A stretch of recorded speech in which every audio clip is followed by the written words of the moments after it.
एक छोटी सी गलती और तुम अपने 25,000 रुपए तक का टैक्स रिबेट खो सकते हो।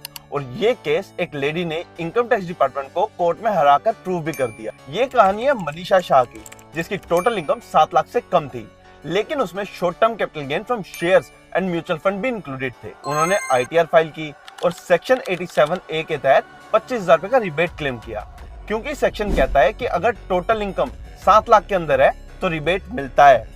लेकिन इनकम टैक्स डिपार्टमेंट ने उन्हें नोटिस भेज दिया और बोले कि short term capital gain rebate के कैलकुलेशन में इंक्लूड नहीं कर सकते।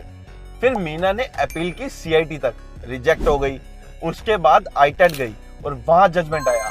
ITAT ने बोला कि लॉ में ऐसा कोई रिस्ट्रिक्शन है ही नहीं, short term capital gain total income का ही पार्ट है, तो रिबेट जेन्युइन है। पर ट्विस्ट यहाँ था कि इनकम टैक्स का यूटिलिटी काफी टाइम से गेन को ऑटो इंक्लूड कर ही नहीं रहा था। तो उम्मीद करता हूं कि आपने या आपके CA ने मैन्युअली रिबेट कैलकुलेट करके एंटर किया होगा सही से।